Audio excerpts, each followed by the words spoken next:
سلامتی ہے ان آنکھوں پہ جو ہدایت پہ نظریں جمائے بیٹھی ہیں، ان کانوں پہ جو ذکر خیر کے منتظر رہتے ہیں، اور ان قدموں پہ جو ہدایت کی راہ پہ گامزن ہیں۔ کردار زیر بحث آیا، دونوں روایتوں میں وہ کردار سامنے آتا ہے، ابن ہشام کی سیرت میں بھی، بخاری میں بھی، وہ ہے ورقہ بن نوفل کا۔ کچھ سوالات اس سے متعلق بھی ہیں، میں چاہتا ہوں اس میں بھی آپ رہنمائی فرمائیے۔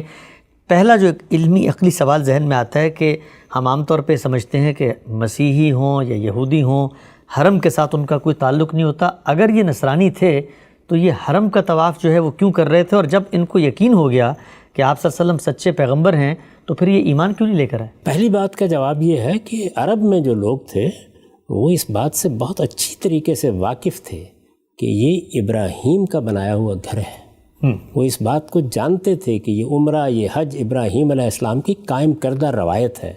ان کے ہاں ملت ابراہیم یا دین ابراہیمی جس کو کہا جاتا ہے، اس کے تمام احکام سے واقفیت تھی۔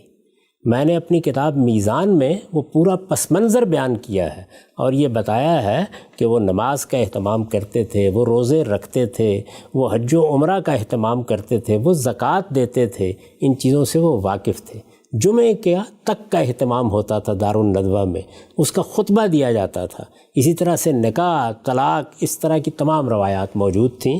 تو جب کوئی شخص جو اس پس منظر سے تعلق رکھتا ہے وہ نصرانی ہوگا تو بیت اللہ کو چھوڑ دے گا، اپنی ابراہیمی روایت سے دستبردار ہو جائے گا۔ نصرانی ہونے کا مطلب یہ تھا کہ ان کا تعارف ان کتابوں سے ہو گیا جو سیدنا ابراہیم علیہ السلام کے بعد نازل ہوئی ہیں۔ اچھا، ان کو یہ معلوم ہو گیا کہ پیغمبر اس کے بعد بھی آتے رہے ہیں۔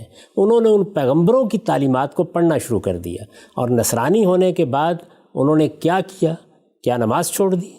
کیا روزہ چھوڑ دیا؟ کیا دین کے احکام پر عمل کرنا چھوڑ دیا؟ ان میں سے کون سی چیز ہے جس سے انجیل روکتی ہے؟ تو یہ تصور کیوں کیا جائے کہ جس طرح کے نصرانی آج ہم دیکھتے ہیں وہ بھی اسی طرح کے نصرانی ہوں گے؟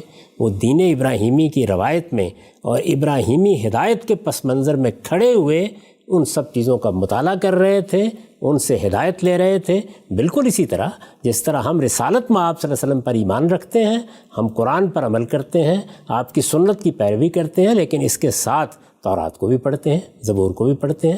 تو اسی طریقے سے وہ پڑھ رہے تھے۔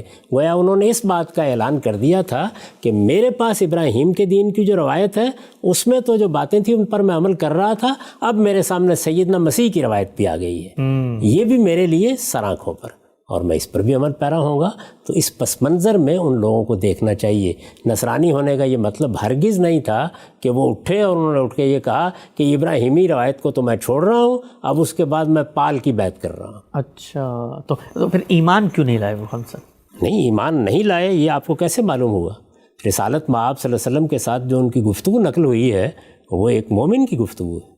اچھا، ہم یہ خیال کرتے ہیں کہ ایک آدمی آئے گا، وہ ایک خاص طریقے سے بیعت کرے گا، پہلے مرحلے میں یہ ہوا ہی نہیں ہے۔ رسالت میں آپ صلی اللہ علیہ وسلم نے تعارف کرایا، لوگوں نے اس کو سمجھا، جن لوگوں کے دلوں میں بات اتری انہوں نے تصدیق کی اس بات کی کہ آپ اللہ کے پیغمبر ہیں۔ سیدنا صدیق کے ایمان لانے کا واقعہ بھی اسی طرح بیان ہوا ہے۔ تو وہ ایمان لائے، لیکن چونکہ جلد دنیا سے رخصت ہو گئے، اس وجہ سے انہوں نے کیا کیا کیا نہیں کیا اس کی تفصیلات وجود میں ہی نہیں آ سکیں۔ ذرا غور کیجئے ان کے اپنے الفاظ کیا نقل ہوئے ہیں۔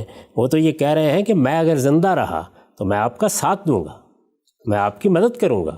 انہوں نے تو جو پیغمبر کا سب سے بڑا حق ہے کہ پیغمبر کی نصرت کی جائے گی، اس کا پہلے دن اظہار کر دیا ہے۔ تو ایمان کیوں نہیں لائے وہ؟ یعنی ایمان لانے کے لیے کوئی باقاعدہ رسم نہیں ہے جو ادا کرنی پڑتی ہے۔ اصل میں انہوں نے اس بات کا اقرار کر لیا کہ آپ اللہ کے پیغمبر ہیں، آپ کو اس امت کی طرف بھیجا گیا ہے، اور میں اس بات کی گواہی دیتا ہوں۔ یہی وہ چیز ہے۔ ہم جب ایمان لاتے ہیں تو کیا کہتے ہیں؟